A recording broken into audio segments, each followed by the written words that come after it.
and I've told my story publicly maybe half a dozen times.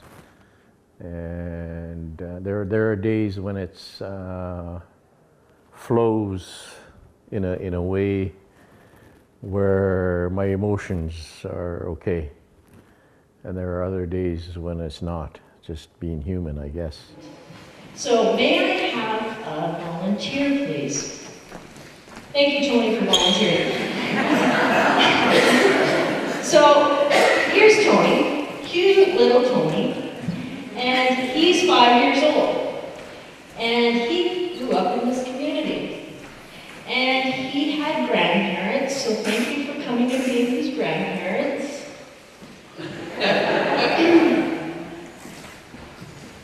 And he had a mom, so come and be his mom. Thank you for being his dad. Started doing workshops all across Canada in about 2001 until about, well, I still am, so currently, and saw the same stories happening over and over and over in every different community. And my grandmother attended residential school, and I see the current impact that that has had. So here's this cute Tony. He's so loved by his people. His grandparents love him, his parents love him, his cousins and his aunts and his uncles love him. So what do you think life's like for Tony, being surrounded by people who love him? Pretty nice, pretty nice.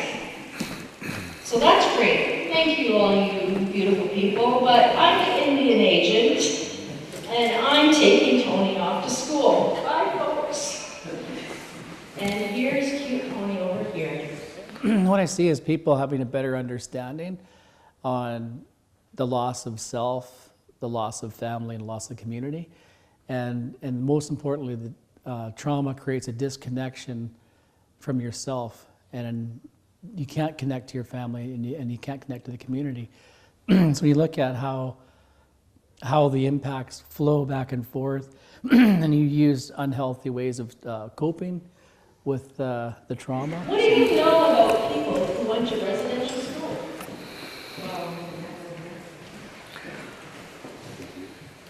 Do you want me to help you? They did not have visitors, so he was all alone. Oh, before we move on, may I borrow some purses and bags and stuff?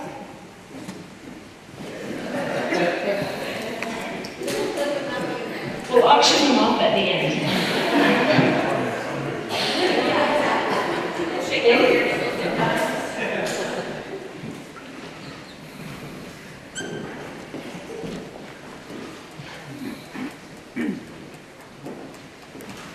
Oh, we need more. There's a lot of baggage we got. Whenever I participate in any of these healing circles, and it's getting more broader now, like it was today, there's not only Aboriginals in the room, so it's the medicine that's needed in our country. I think when we're dealing with reconciliation, I think the wording is that it needs to be broader, and it's workshops like this that where we need to do it. All right, so here's cute Tony off at residential school, and stuff happens to him. So one of the things our participant said is that he had no visitors. He couldn't see his family. Lots of kids never went home because they were too far from home, so they just stayed at the school. What else happened to him there? His hair was all cut off. It still is. All right. Okay. Well, that's a good one. No drumming, no language, no culture. That's a really heavy bag. Not allowed to talk to your siblings.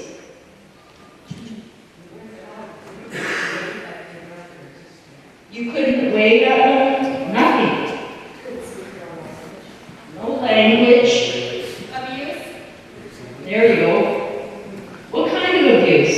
Sexual abuse. All of them. So I'm gonna, because he's gonna fall over any minute, but you're gonna need to use your imagination. So sexual abuse, physical abuse, emotional abuse, verbal abuse. My passion has been looking at the young people and the impact that has happened as a result of residential school. So when I started looking further back into the history, I started looking at the timelines and the legislation that was actually in place that supported residential school. So between residential school and the legislation, it's created a current reality for Aboriginal people that is very difficult to overcome. And our current present Canadians look at us as if we're inferior to other Canadians without understanding our history. Cute little Tony. All right, so guess what? He grows up. He's a handsome dude now. He's got all these invisible bags, but he's handsome. So Tony can strut around with his bags. And when you're handsome, you usually meet a sweetie. Thank you for being a sweetie.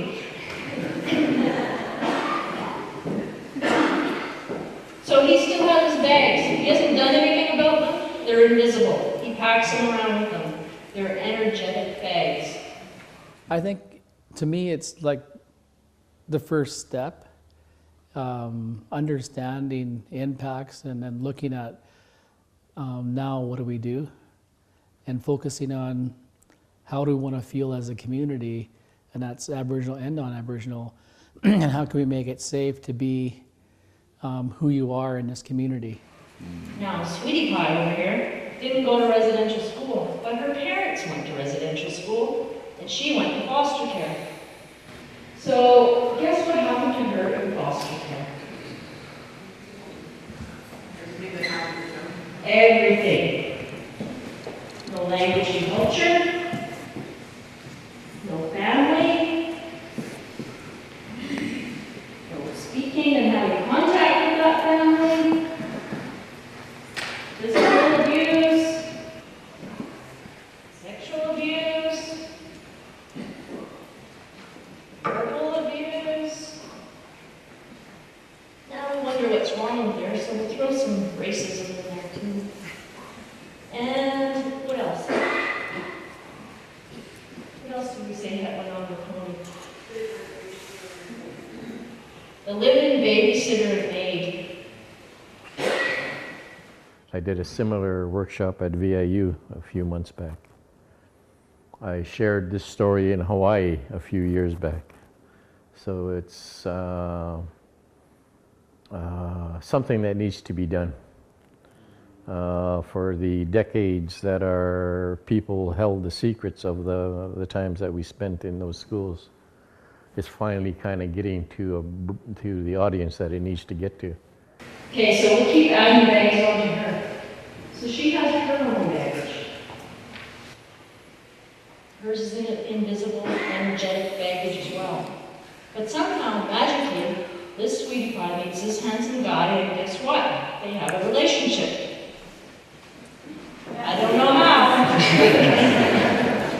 but we're pretty magic as human beings.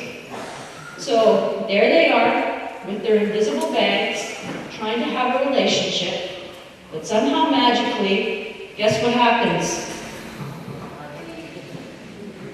Thanks, Gord, for being their baby. Oh,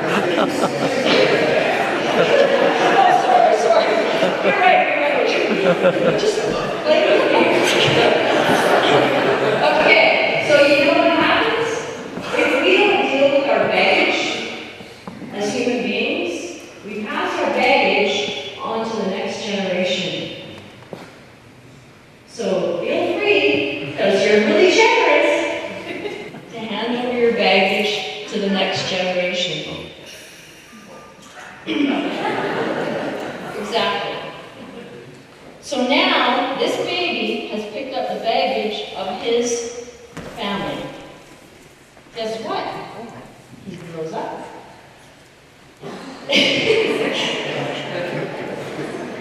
That's okay, but we can use our imagination. So he has all this baggage, and he meets his Sweetie Pie. And she brings her baggage.